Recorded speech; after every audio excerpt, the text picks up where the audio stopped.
And we're back, dear spectators, for the last time today on this first day of the sixth season of the Pop Esports Masters. Still by my side, Freshtana, welcome back. Yeah, thank you, Metus. We are back with one more series, and actually with two teams we already saw. So the Infernal Wolves take on OUT Red or Red OUT, and the funny thing is, one team won their matchup, the other team has lost the matchup, and so for Red OUT, of course, it's important to now bounce back. And Infernal Wolves, at least for one match day, could be rank 1 because they just had 2 match days and everybody else had 1. So just take 2 wins here. Yeah. So why not? Why not just being undefeated and being first place? I mean that sounds good, right? True. Go ahead. I'm sorry. I was going to say the two teams actually already met each other in the qualifiers, and oh really? Yeah. The Infernal Wolves did take the win, I think, in that encounter. With that, they came out first of the qualifiers. Cool. But they did mention themselves in the interview that it was a good match, that they saw that the Red Waters does have something on them. So there's a bit of history already between the two teams in this context, and maybe it's vengeance for the Belgian team. Yeah, of course. Who won in the qualifiers? Do we know that? Yeah, the Infernal Wolves took the win in the qualifiers. Okay, so okay, yeah. I mean, for me, when I came into this split, so when I saw all the lineups player based wise, those three together with those two together with Roy Fam were my top 3, no questions asked, basically. And one of them will not make offline event, which is really sad. But of course, the other team can still surprise me, and 2 already surprised me. And Snooze, of course, also won a really strong game. So nobody's out of consideration. But at least from what I saw, I thought, yeah, those three teams, Infernal Wolves, OUT Red, and Roy Fam, they will basically battle it out for top 3. And which makes it quite interesting now to see 2 of them playing against each other. And I mean, and the game between Roy Fam and OUT was so close. I mean, we did not see the finish, but it was really, really close. Yeah. So that I believe everybody can make top 1.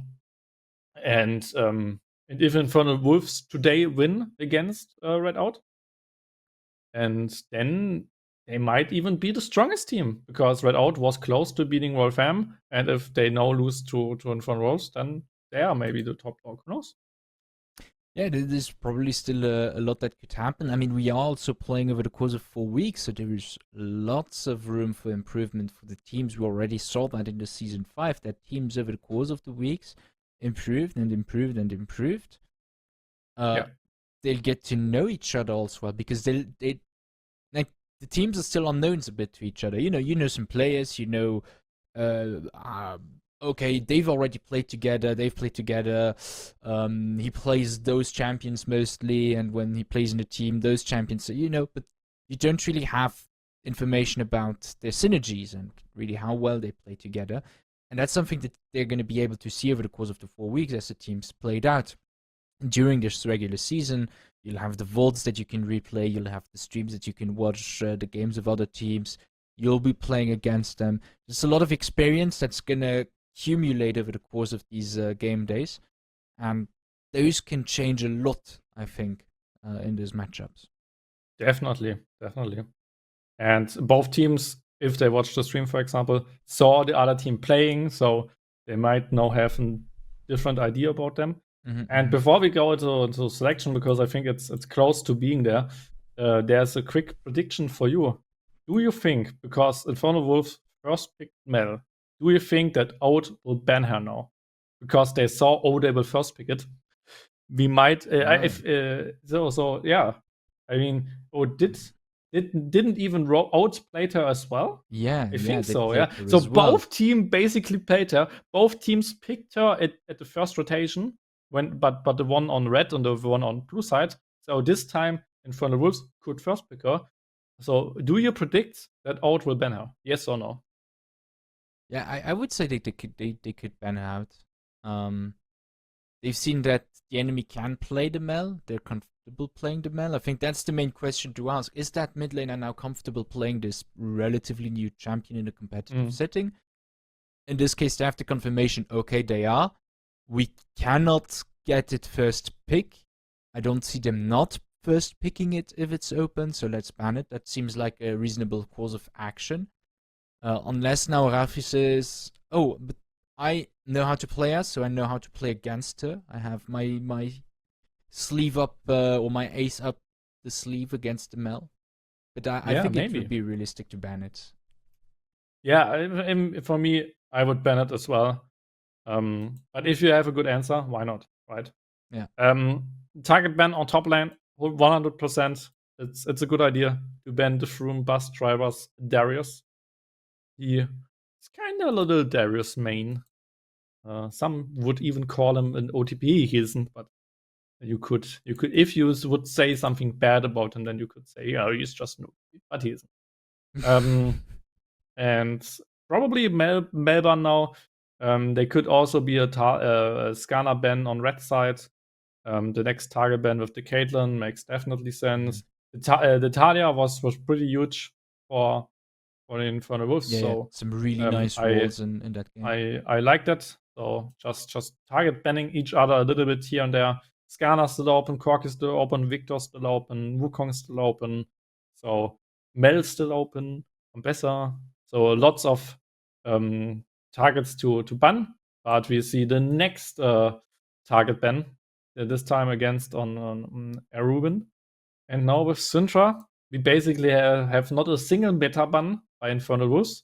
Wukong actually gets out. So Skarner first pick or Mel. They want to trade it. That's so smart. They want to say, okay, you want Mel, we get Skarner. You want Skarner, we get Mel. Which may basically is smart. So I would believe we see a Skarner now from Red Out. And that was a quick lock-in from the Galio, which could say, yeah, we have just a counter pick into Mel. Corki now get locked. I like Corki, but now no Skarner is picked. So does nobody play Skarner? Like legit, the whole League of Legends competitive community bans him on red side, hates him to play against. Just ask for bans, just ask for nerfs because Riot is not thinking he is nerf worthy. So everybody complains in those two teams. Who needs Skarner?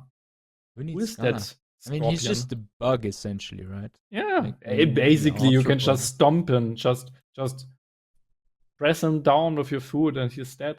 I mean, but that's fancy. Actually, insta blind pick. I mean, that's crazy. What is this champ selection? I mean, we have just secured basically on 2. So no bot laner, no ADC got picked, no jungler got picked from both sides. One ADC, but normally you see ADCs first picks, junglers blind, whatever. But this time both teams have a different kind of read on meta and on each other. With the Leona and Na secure, I would think just lock a good answer into Na. Malphite is actually a good answer into Na. With Comet and QMax. And now Syala spun, please, yes. You can definitely poke Na out in the lane. So hard to play for him. I think I know like what Infernal Wolves is going for. Okay. Because if you look at their color composition, because that's always the most important factor. Everything is red. Yeah, and it even fits their logo. True, but Red Out on the other side as well. This Galio pick makes no sense color-wise. But the transition... Except he plays in Infernal Galio or something. It's just a red skin or something. Oh yeah, red skin. Then maybe skins also buff you, so you know that it's cumulative.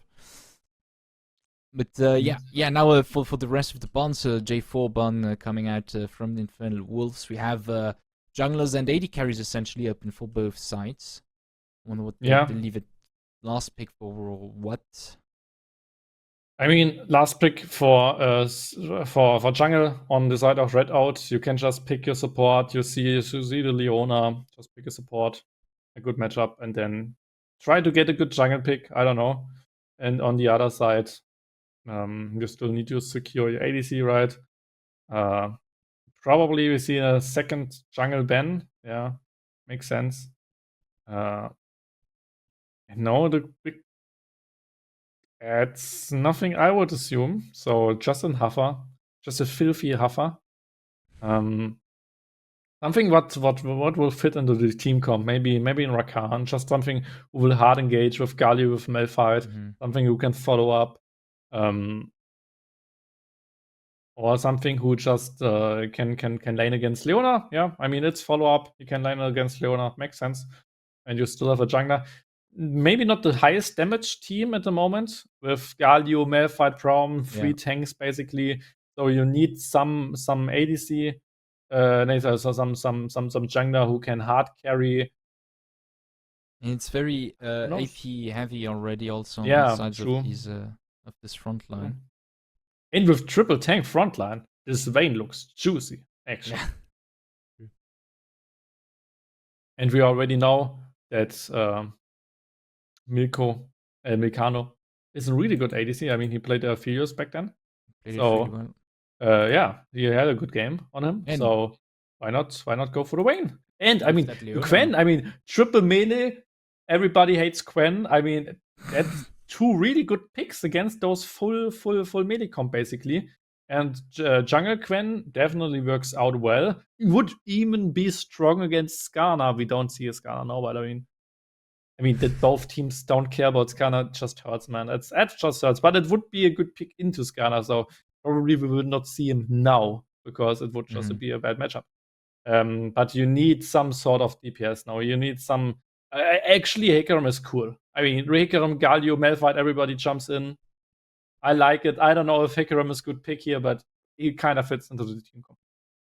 Because they do have like a really strong engage. If we're talking go buttons, for example, like they've got plenty. They've got go buttons galore, and Corki can easily follow up whatever. I just think this Vayne still has a very good time in general, because Hecarim still is a bruiser, so it's fine, and they've still got a approacher, right? Yeah, as long as she survives the first engage, Vayne is free. If she gets hit by Malphite or by Hecarim, she's dead. Yeah. But as long as she survives it, free game for her. And especially, I mean, Quen and Mel kind of make engages sometimes rough, but there are not too many skill shots you can bounce back. So Mel got pretty much actually well played around her. There are not too many skill shots. So and she hates hard engage, so they kind of drafted well around to Mel. They have a good matchup top lane. They have a good team comp in general. So Red Out knew what they are doing. And on the other side, I really like the Vayne Quen into this team comp. So they did their homework as well. Vayne Leona bot lane that can show so much aggression as well. The Braum was definitely a good answer in that regard, because I mean he can still disengage and so on. But if they get to that Corki, he's gonna have a rough time, I think. Yeah, I think just lane wise, probably Corki Braum is still a little bit stronger in the 2v2, just because the Vayne wants to scale. She has a little bit less range probably than Corki. I mean, and especially the boss, especially the Vayne, is kind of fragile if there's a Hecarim gank. So I think, or even the Leona, if you just get on her, get the stacks with Braum and Hecarim, you can just kill one of them. So Infernal Wolves, in my opinion, should play around bot lane, should play around covering this lane. There could be even a lane swap, but you don't pick Malphite into Gnar if you want to lane swap. I think this Malphite wants to lane against Gnar. So just play for your bot side, just because top lane is kind of winning actually for the Malphite. So just play for bot lane, play for Drakes, play for Galio ultimates later on. That's basically the plan for out. And on the other side, try to cover lane, try to cover your bot lane. If Malphite is overstaying, then you can even try to kill him to kind of get Na back into the game. But yeah, I think they rushed the Mel pick, and now I mean this whole artillery mage and outranging someone and bouncing back skill shots and stuff. All the strengths of Mel can't really get played here. The only thing that she has is like this big AoE stun, especially if 5 people run into you. I mean, we saw it in game 2, I guess, or something, where Mel just saved 1 or 2 team fights with the stun. So that definitely will help. True. But I think especially mid lane ganks will be so crucial.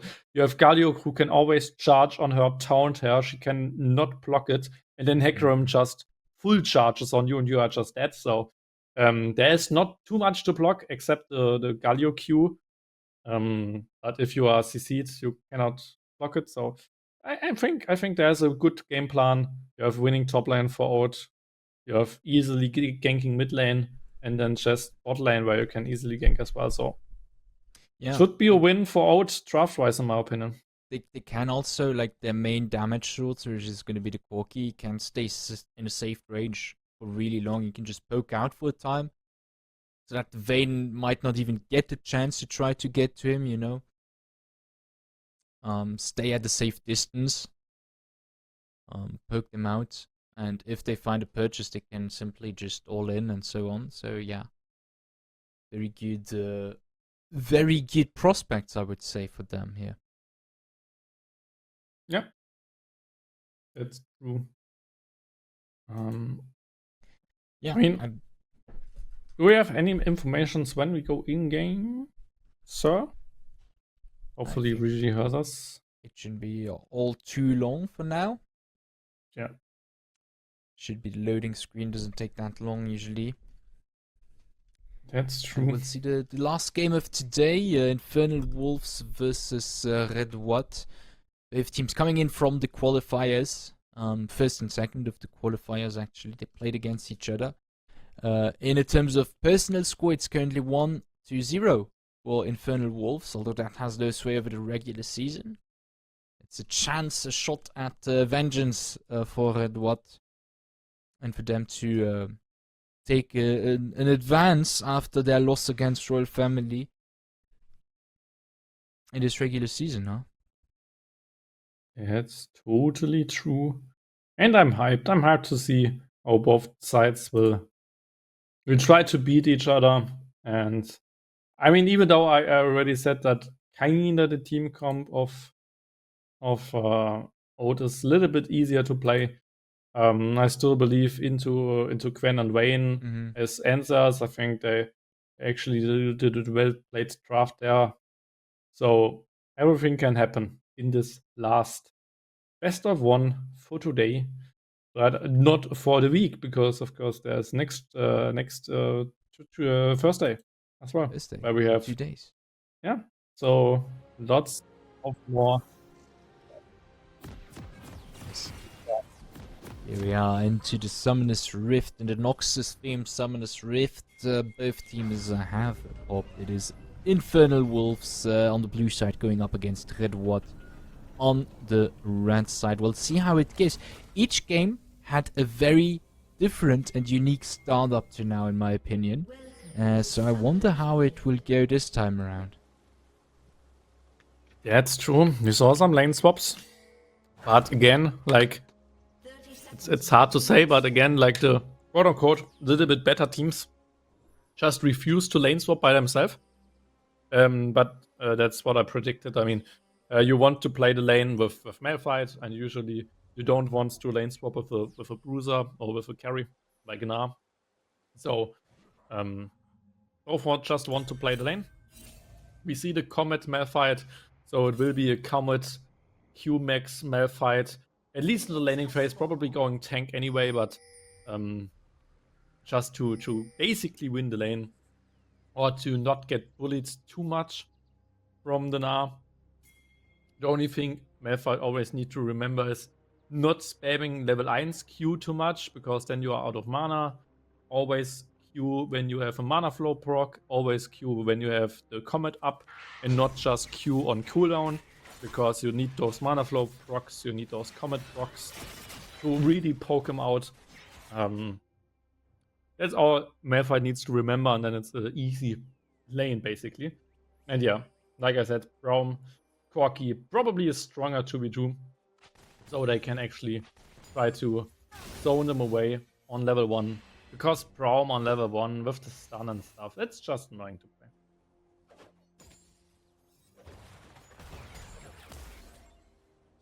You can see the Q Comet from Malphite.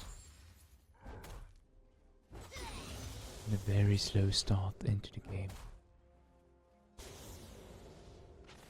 Yes, the level 1 of course. I'm sorry. get German shamed here. Yeah, I'm absolutely sorry. disgraceful. Yeah. But I mean, I try my best with my English. Come on, guys. You're doing wonderful, Rashtana. Don't let Mini Daniel. Yeah, just for the chat, Rishi is German shaming me for using one German word in the English broadcast. I'm so sorry. Yeah, in the whole almost 4 hours that we've been on. One German word in 4 hours. That's too much. Probably I said more than one, but who knows? Probably. I'm That's not where we counting. draw the line. Here from the bot lane, the Talda is gonna hit, but yeah, there's not much to follow up. We can see here that, yeah, Mal is pretty defenseless against that Galio. Yeah. It's kind of like a rough matchup usually, especially like a long-range mage like Malice. This Galio just is really strong, because every time you can try to engage her with dash and taunt, and she has no mobility, so if you are in range, you hit her, and then it's really easy to kill. Onto the bot lane, all in onto Mikano. Very nice condemn. Finds purchase on not sandwich. Not gonna be a kill. Quick reaction. Both mid lane is really low. Erubin coming in. And that's a flash over the wall. He's gonna dash but not find further purchase. Yeah. Both mid laners always almost die, but in the end it's Ruffy who needs to flash, and Mikano also. They tried to engage, especially with the ghost from Hecarim, but just couldn't get this done after a really good condemn from Vayne. So that worked out for them. And now Malphite is even freezing the wave against the Gnar. And usually a Gnar in melee matchups feels good, because you have range versus melee, you can do pressure. But against this Q maxing and comet poking Malphite, it just is hard, because Mini Gnar is really vulnerable. So he just loses so much health from the comet, from the Q poke, and he can never really get into the situation to really get close to Malphite. And that's a good ward actually from Lupingo. Yeah, but Yep. there's no chance. Susses at the Hecarim before he can even get in. All played by Lupingo. And yeah, both jungler, and because of those two ganks right now by Hecarim, you actually have a small farm advantage for Erubin, because he's just farming basically, while Hecarim tried to go for something. Oh yeah, those trades are really good for Ruffy. Yeah, there's not much the Scopes can do. There's a whole total of, I think, one ability that he can counter with his W, and the rest is just like sitting duck. But those gangs from Hecarim that do give some breathing room or some slight edge also to his teammates. We can see a huge CS lead action on the bot lane in favor of Red OUAT. Yeah, he does a good job there, and that's what I said. The bot lane 2v2 is way stronger for Braum Corki Corki, like I said, one of the S tier picks on the ADC position, while Vayne really Situation on the middle lane. The taunt is gonna hit. Here comes the jungler. Scopes gets out really low with the Rebutal still up at the end here. With Rubin's help, the Needlework is gonna go Ori, but that's fine. With that, Infernal Wolves did get the first 3 Void Grubs. We have not Sandwich going in onto the bot lane 1v2 for some reason. Mikano just around the corner is gonna be able to come in just in time to help his support. Yeah, was actually good engage, because now he stopped the back quartz, and now Corki cannot back. In. Lots of damage now falling on to the support of Red Watt. They're able to dish out lots of damage as well on that Corki. He's getting low now. Mikado finding purchase onto them. Taking advantage from the fact that he was just back. Yeah, he has the item, so he has a small lead in those 2v2s, and now they can just push it in, so he gets at least some CS back. But yeah, it's just a difficult lane, and without like stopping the recalls there from not Sandwich, the lane would have been even rougher. So good action there by the support of Infernal Wolves. And at the moment we see Quen at the Dragon. Either it's a Hextech or a Gemtech Drake, because we don't see a Drake icon, because that's one of the big bugs of the gems of the Spectate client, but it was a Hextech, and so the first dragon and the second feat of strength goes to Infernal Wolves, at least the second of 3 stacks of the objective count. So it's something good, and if he gets the last voids, then they have the first of 3 collected. Yes, so far no first blood, no turrets are done. It's still anybody's game with slight advantage for the Infernal Wolves. Yeah, Lesme trying to steal the blue, but ultimately he just gave an extended leash to a Rubin here. Give it time to smite it away. That's quite unfortunate. You can see that CS gap in the jungle is starting to grow slowly but surely. That's one of the things when you start to lose face in the clearing speed in the jungle. It gets really dangerous over time, because not only are you late in CS, but the respawn timers are going to be earlier. So that lead that the enemy is building up is just getting bigger and bigger. Yeah, and especially Quen with items, Quen with Goo Gold is so strong. So getting that's such a painful prom shield. He just blocks any additional damage against the Kenny minion, and so they kind of denied the Kenny minion from Mikano, which is so like devilish, basically. Yeah, it's dirty. It's actually dirty. It's crazy, but it's such a good play, because not Sandwich and Mikano can never ever engage anyway. They just lose the 2v2. So he can just use the shield for nothing but to deny 60 or 70 gold. So it's crazy good from them. I mean, that's a support winning the lane gameplay, basically. And nobody probably would think about it. But he knows, and he does. So crazy good to see. Now they just push it out. Line just with that huge CS lead here, and just whenever the wave comes in, he can just clear it so fast. A perfect CS, actually, even. Yeah, really perfectly. He has the 10 CS per minute, and people usually forget there is no CS at the first minute. I mean, you'll get 2 waves basically every minute, so a total of 12 minions basically. But we see a first little engage here. Yeah, here at the Void Grubs, we have the Hero's Entrance coming in, just a bit too late because the LSMA is really low. Rafi comes in and they pick up first blood this time around. Now Luke Bingo, who tried to join up his jungler to help him out, has to flee. As the bot lane, along with the mid, joins up. Very nice, unstoppable. Falls onto 2 people. Not a lot of damage falling onto Scopes, but onto Not Sandwich. Now a solo flare. Unfortunately, doesn't stop anyone.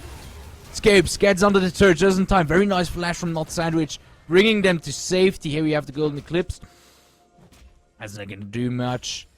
However, Infernal Wolves were able to get the 3 grubs with that, getting the first feat of strength.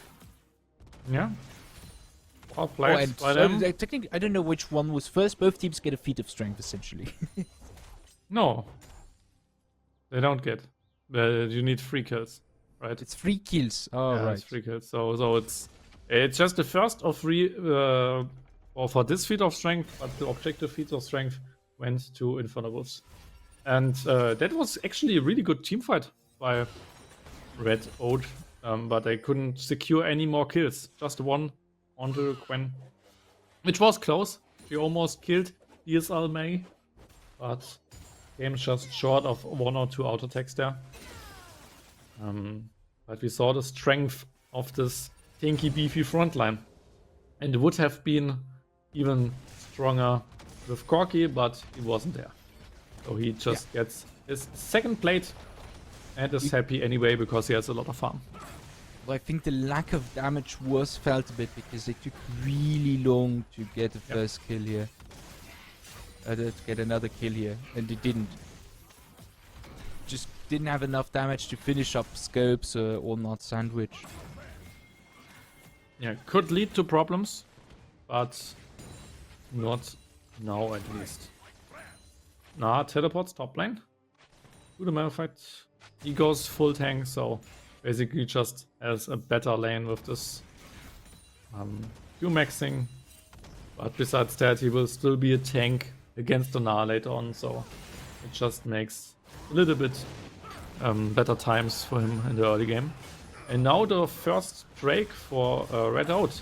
They try to get it, and Gwen is not there, so probably no contest from Infernal rules. But maybe at least the red buff steal. Yeah, that's the first neutral objective going for Red OUAT. And let themselves be done. They're starting to get a slight gold lead, a bit behind in terms of objectives. We cannot forget that 6 Void Corrupts are in possession of the Infernal Wolves. That's a really strong objective once they get to hit the turret, if they get to hit the turret. We can see a dive preparing itself on the bot lane. We have the hero's entrance coming in as not sandwich didn't, and your TP coming in from the mid lane. Scapes comes just in time. Lots of damage as they get it out. Now with the Nightmare's Onslaught, they get a second kill almost, but the situation is turned around as Mikano is starting to dish out lots of damage thanks to the final hour. Shutdown from the LSMA goes to the support, unfortunately, for the Infernal Wolves. 6 Void Crops Gwen with Nashor's Tooth just secures this. What was that flash? First turret.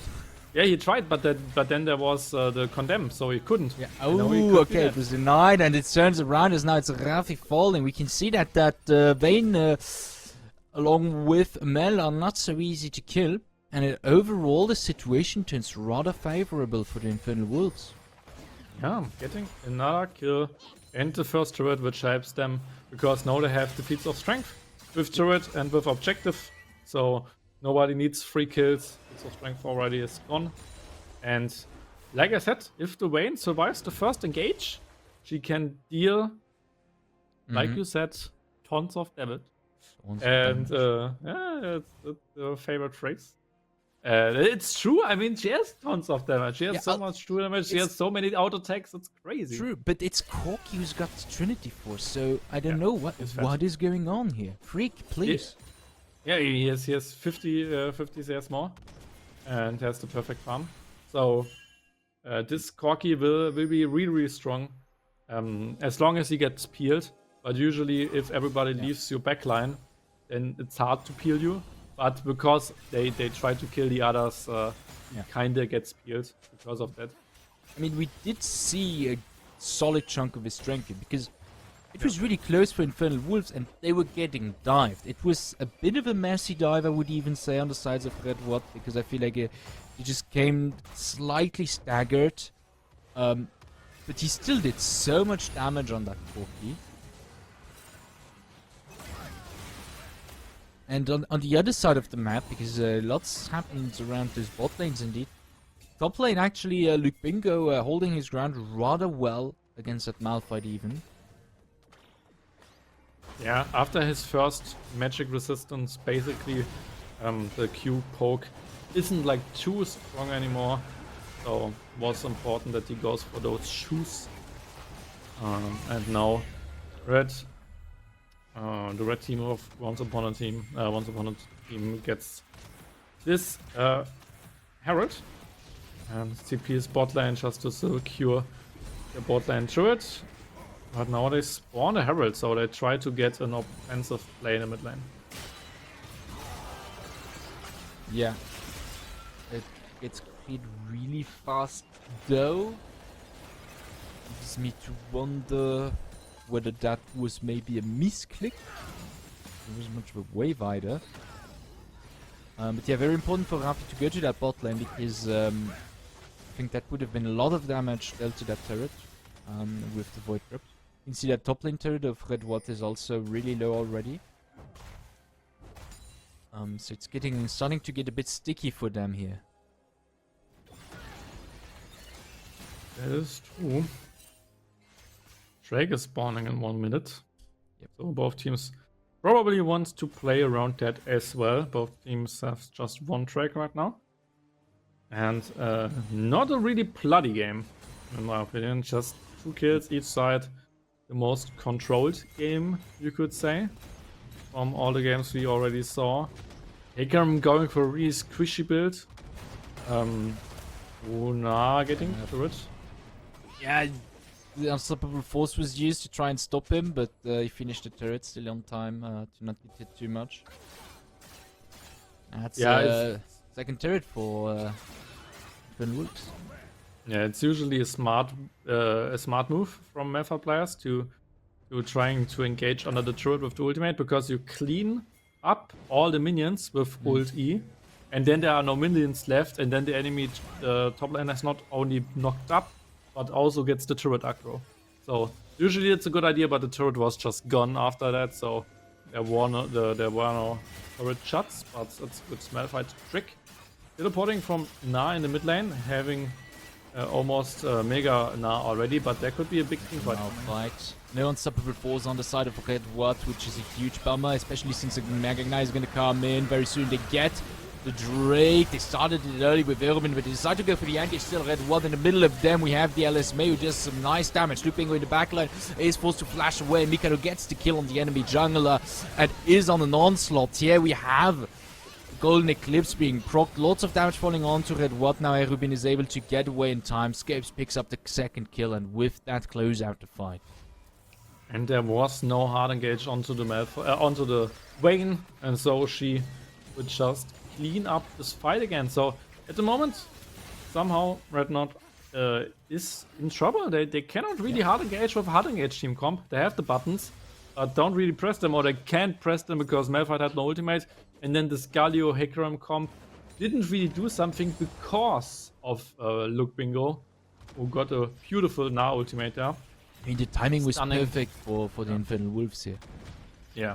So with that, they basically won a teamfight because nobody could follow up onto the Vayne, because they all were just stunned up against the wall. So next time they might have a better chance, but this time they lost the teamfight. Yeah, and things are starting to line up really well for Infernal Wolves. While the game was really close, up until just a few moments ago, they got in one swoop top lane turret, 2 kills in the team fight, second Drake, and another turret on the bot lane. This was, I would almost say it was, let's say 1.5 play in a sense, you know. Because it was so consecutive, and with that they now already have a 3k gold lead suddenly. They do. And 2 tracks. And 3 turrets. And so, and the Void Crop. So everything is looking good for the Infernal, for the Infernal Wolves. Yeah. And now they have the Vayne near the Atakan, so they might want to start it with Blade Vayne. Can definitely deal a lot of damage against the Atakan, but they don't start it up yet. I mean, it's rough against, especially against the hard engaged team comp. They can shreds your resistances, so especially like a Malphite Galio ultimate will probably just kill you. So it's better to not just start it up. And now they try to set up a little trap, but Malphite is pretty tanky and has ultimate, so can probably just get out anyway. I think that's the most dangerous. They need to. Last fight, they won so strongly because that unstoppable force was missing. So baiting it out somewhere else gives them a lot of agenda. Yeah, and he ulted, so he needed to get out. And now they have no Malphite ultimate, so they could start this other camp. Yeah. But Wayne isn't there, so they don't really start it. Oh, maybe Leona in trouble. Yeah, not sandwich. Get what decides to not go for it. Consider it too risky, most probably. They're able to get some footing into the... What do you call that? The Atakan pit, in this case? Yeah. What else? I mean... Yeah, I don't know, yeah. It's the battle circle of Atakan, the demon. The rose circle. You could try to make it poetic. The circle of roses. Oh, yeah. The bed of roses. Yeah. Beautiful. Incredible. Yeah. There are some pictures in like on social media with like would you be my Valentine, and then there are all those blood roses from Atakan and stuff. Like the only roses I know, or the only Valentine gift I know and stuff. Which is funny that they all do jokes about that. Yeah, I was gonna make one. I was like, wow, I'm so clever thinking of this. It's February, guys got the roses, it's Valentine's Day, but I guess I am not that original in the end. No. I mean, you are that original, but I mean, you all had the same thought, but yeah, you just did not post it instantly. How is it called? It has a name when multiple... Very intelligent, obviously, people have the same idea simultaneously. Too dumb, one thinking or something. There's one in German. Too dumb people, but the same mind or something. No. In French, you can say "qui se ressemble ensemble," which means who resembles each other is gonna get together. Oh, that sounds poetic, but it's French, so I mean they always. It always sounds poetic, right? Yeah. In German, you could translate it by... no, okay, I'm not gonna... You have a very rude version in German. Of we have a really rude version. We are always rude. Germans. Oh yeah, we have an engage on to Red What. They're losing their jungler, and that's too bad, because that's the point, essentially, for the Infernal Wolves. Yeah, I mean, no... They are still in a flank position of Galio, but he shouldn't go in there. Now even got spotted. Oh no. Run, my friend, run! Okay, he will just teleport out. Away. Oh, but still, they lose Drake, they lose one member, and they don't really get something. It's just more for the Infernal Wolves who are already ahead. And at that point, I always say, if you're ahead but stagnated, like your lead stagnates, that's a bad sign, but their lead is just growing bigger, even if it's bit by bit. And that's a problem for Red What, because if the lead of the enemy is getting stronger, your chances of coming back are getting smaller. Big man. That's true. Yeah, it's a really hard game for Once Upon a Team, because I think they want to hard engage, but they saw it doesn't really work right now. And at the moment they are behind, so they probably will not just kill Vayne and Mel in one swoop. So, and because of that, they maybe just try to scale up with Hecarim, with Corki. But this team comp, especially if she is behind, just is really, really weak, because you have just one really good damage dealer. You're just full tank basically with one Corki, and if the Corki can't hit, then it's really, really tough to play. Yeah, you can scale all you want. You mentioned it yourself at the start. I mean, Vayne also wants to scale, right? Yeah. And if you have this strong front line, the Vayne that's going to scale more and more, your front line might scale, but that the Vayne doesn't care, because it's a Vayne against the front line, right? That's true. That's true. And it doesn't get easier, especially some Vayne player after 3 items, for example, go for Shock Show, for example, or even go for this damage item which gives you resistances, and then for Shock Show just tons of tankiness, and still being able to have those 3 on hit items for Vayne. So Terminus, I think is the name. So she will just survive in all-in from Malphite in Galio, for example, because she can build Withstand, for example, just building some magic resistances, and then like this whole AP teamfight comp basically doesn't work anymore. So it's there's tons of really good itemizing for Vayne, and they kind of had their shot in the early game. They did not do it, and now they start suffering from the Infernal Wolves. Yeah. And it's hard to find an angle because they need to act. Since if they don't, the lead's just gonna get bigger, but they're not in a comfortable position to act. Here they find maybe a catch, they decide to not go onto it. Fortunately, lack of information, but maybe on the top lane they get scopes here. That's a good pick. Yeah, Mel was just completely out of position. Now both top laners teleport top lane, and that could be a good fight for them because Mel is already dead. And they still have the unstoppable force. Now it's not Sandwich getting sandwiched. A second kill going to Red Waters with this team fight. They seem to be turning the situation to their favor. They start off Atakan. The Infernal Wolves might get greedy and try to find an engage with that shredding going on. The objective is midline. Erobin is still up. Just dashed into the wall. And I think the objective should go to Red Watt. Luke Bingo is looking threatening, tries to steal it with the boomerang, but it's not enough. And that's great. That's great because that's exactly what they need to come back here. It was wonderfully played. And they still had all the ultimates basically. So they just got 3 kills, two free kills for nothing basically, and an Atakan.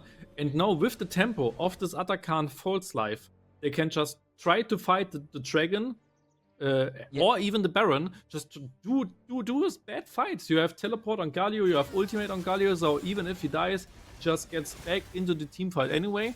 So I would use the False Life to just hard engage, just send it and just see whatever happens. It's the perfect opportunity for them, and they find Purchase on the prime target. Mikan already mid-life as they finds him. That's a shutdown going to the Malphite. They take out the main AD carry of the enemy. Zerobin is the second to go down. That's a jungle out of the way. Very nice. Gnar coming in from the backline. First member of Red Watt is falling. The AD carry has to fall back for a bit, but it's okay. Luke Bingo now really low. Is in a dangerous range. Is he going to be able to get away from the Galio? Seems like it. That's well played from Red Watt as they now can go for their second Drake. Yeah, well played. They just saw the angle on the Vayne. Just did it. In the end, Malphite even greeted with the flash. I think they could have killed Gnar if he just instantly flash Qs or something. But then Gnar was just too fast after that. But I don't care. They just won a teamfight again. And they still have the False Life on the Corki, which is important. Even on the Malphite, they don't have ultimates, so that could be a tough pill to swallow if they find a good engage onto them. But Gnar isn't close to Mega, but they still go out, so they don't want to try it. Yeah, they're not risking it. I mean, the Infernal Wolves are fresh out of base, full life, and so on. Just got some few more items. They're gonna start the Baron now. And there's the rain damage. Rain damage. Rafi has to back it. He's got TP up. Is gonna be on time because TP is really slow. No, that's Baron. Attempt to steal it on the Corki. Along with the Hackrim who dies this time around, and they get a catch. Oh no, the situation turns around after this good team fight. Red Watt gets 2 called up in the source and suffered 2 deaths. Rafi now in a complicated situation. Ganzerubin is trying to get away. We can just run to corner. You cannot win a 1v1 against a Gwen as a tank. It's just unwinnable. I thought he was gonna flee, but he decides to still go for it. There's lots of damage to Rubin ultimately. Thanks to that condemn. Saves his life. Wow, Mikael is just in time here. That was... oh, I get it! Okay, I just cursed him so much. Oh, shit. I'm sorry, Ruben. I'm so sorry, but I mean, well played by the Galio. Just always keeping it on range. Just going in for your small damage you have. And then just running away for your cooldowns again to appear. Well played by Rafi. I mean, even the flash, I mean, it looked so bad to flash away from the Quen with Ghost and stuff, but I mean, he just knew it better. We go for the tower dive here against Mikano, but have to be careful because those turret hits get shut down in the end by Mikano. We try to pick up the pedals here because it would be a waste to give them to the enemy AD carry, but this was a bit careless. Yeah, it was really careless. He has so many good condemns so far, and yeah, it looks tough. I mean, both teams definitely showed us that they know how to win and team fights and that they can outplay the other team. But at the moment, Infernal Wolves get the better out of those two, and especially now with the Baron buff, they of course have the chance to just push in some lanes, just maybe get the tier 2 turrets, and getting a bigger lead. Yeah, I mean, nothing's played here. We have a 2k gold lead in favor of Infernal Wolves that they've taken back because Red OUAT was at some point tied again. In terms of Drakes, 3-2, it's still a sole point for the Infernal Wolves. We have a Drake in 2 minutes. So that's going to be an issue, but until then, Red OUAT is able to catch a breather, catch back up, maybe get a pick here or there, because they've shown that ultimately when they get picks, they can get them really well. Yeah, if they get it. Oh, if no, maybe they find Wayne. But yeah, I mean, look at the damage. She now has Terminus, so... And you already see the Ruby Crystal, so exactly the item build I said. Just getting some more resistances because of Terminus, and now going probably for the Jackdaw, so being just more and more tanky. And then it's not impossible to kill her, but it's really, really hard. Bingo uses the Gnar here in the 1v1 against one bus driver. 2 levels ahead. Is having a really good game on that Gnar also so far, not gonna lie. Both top laners have TP up. We have Drake in less than a minute. We have the resets coming in. Both teams are preparing for the next big team fight here. They are indeed 40 seconds on Drake. I mean, at the moment, Corki is such a big, powerful air machine. I mean, it has really, really high farm and just 4 items. Here we have the engage onto the middle lane. Hackram doesn't find proper purchase, but still, it turns out really good for Red OUAT as they pick up the first kill here against Not Sandwich. Look, Bingo from the backline, but they're ready to kind of get him. But very nice Gnar throws GLS May into the enemy. That's a 1-for-1 so far. However, Infernal Wolves do still have their jungler, which for this objective proves advantageous for them. Yeah, and this was kind of even a fight without the Quen, so they just fought a team fight without the strongest carry. Unstoppable force still on, goes onto the Vayne, but they pick up the soul here, and Vayne is able to get over the wall without too many issues. Gnar still in the middle of it, goes back in with the Gnar, gets CC to death, gets him against the wall, is shot down however by the bot laner of Red OUAT. One Zonia's out, it's not enough to survive, he has their forced to fall back, lots of damage, a second kill comes in for the Infernal Wolves, and another shutdown comes in for them, and that must sting. Yeah, and like I said, a team fight where Wayne survives the first engage is always a losing team fight. So there's no chance after all the engage tools are out that you can kill the Vayne, and then she just cleans you out. And now they even try to go for the finish maybe. I mean, they have the teleport, they have a small wave, probably not enough to finish, but it's enough to get the inhibitor probably. Yeah, but they do have the mites as well, and we can see that they shred quite a lot of health here. And there's another wave. 12 seconds until Narafi comes back. That's already lots of damage they get on these Nexus turrets.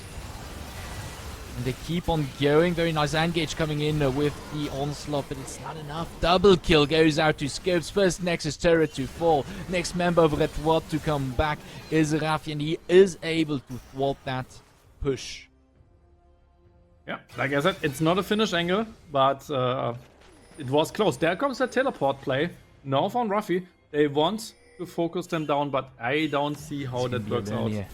He's getting sandwiched here by the Infernal Wolves, forced to fall back ultimately. Now his team is there, but it's not in time. They're not able to get a kill from that, and I think that ultimately just sets them back a bit further.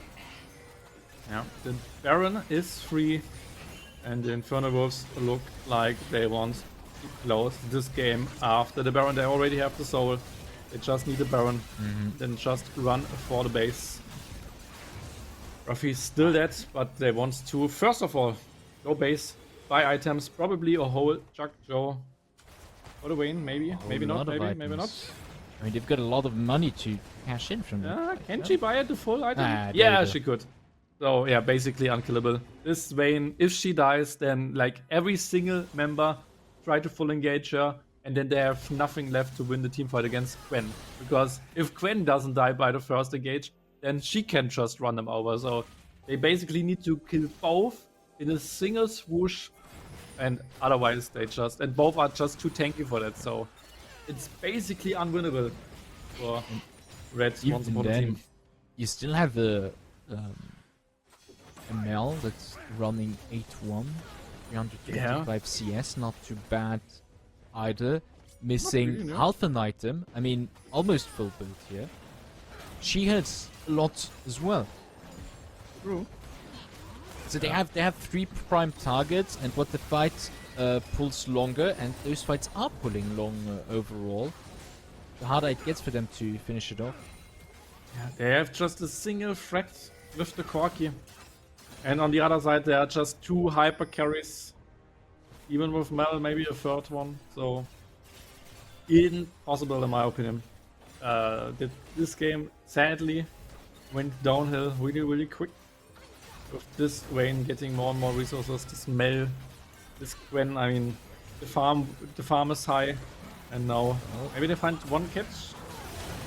Good reaction from Luke Bingham, but they use this to find the end game. Just doesn't really connect. Nice hero's entrance from Raffi, but Scopes is left alone so far on the side. They've been getting really low here. It's starting to look more or less good, but Mikado now in full throttle is able to dish out damage as well. And that's just 3 members that implode on the sides of Red OUAT. And now Infernal Wolves can just rotate mid lane and surely finish. Yep. There's nothing to be done. Probably a finish anytime soon. I mean, they have so much damage. They have the Baron minions, they have 1 super minion, and Vayne can basically just solo tank both if she wants. Yeah, they find purchase onto them. 4th member to go down from Red OUAT. That second inhib turret explodes in a matter of seconds, and that's the second win of today for the Infernal Wolves. Yeah, it was so quick that the turret did not even play his death animation. Yeah. He never died the turret. He just standed there without a health bar. It just despawned. Yeah, such a quick finish there. And with that, I mean, Infernal Wolves, they look really, really decent. I mean, in my opinion, those 3 teams, Infernal Wolves, OUAT, and Royal Fam, will probably be top 3. And with OUAT now being beaten by both, and Infernal Wolves beaten OUAT, they might even beat Royal Fam with that. I mean, it looks really, really dicey to play against them. They have a lot of carries, they have deep gem pools. Just picking Vayne and Gwen in the last rotation was really, really smart against such a tanky composition. Infernal Wolves looks decent. Decent at least. Look very decent, and it was once again a game of okay, it could be anybody's game until, you know, one big play from the team. And I feel like we have this recurring theme, it seems, of like stretch out your hand and they bite off your arm. If you give them a little bit of leeway, these teams are able to start with that and just carve themselves such a huge lead that can lead to a win. And Infernal Wolves just showed that they do that perfectly. And that finishes up this very first day of the 6th season of the Pop Esports Masters League of Legends regular season. And maybe we can take this moment to take a look at the updated standings of today for this first division. With that, Infernal Wolves finished first place of today with 2 wins, having played 2 match, followed up by Royal Family and Snooze Esports, both teams having won their matchup of today. Finishing off with Rely on Esports, Red OUAT and Hitmonlee who suffered defeats in their matchups today. Yeah. And of course, Red Out with 2-0. But to be honest, they don't deserve last place basically right now. They played such a phenomenal series against the two top dogs, so Red Out will definitely bounce back. But I mean, today wasn't the day. They were just thrown into the cold water, to be fair, indeed. Just like, okay, go up against past champion, go up against Infernal Worlds, who you've already played. But the really, really interesting and fun games we've had today. I'm still a bit salty we didn't see the end of Royal Family versus Red OUAT because of the spectator. That's unfortunate. But banger games we've had up to now. It was a pleasure having you once again up here for the Pop Esports Masters for Stana. Yeah. Thank you.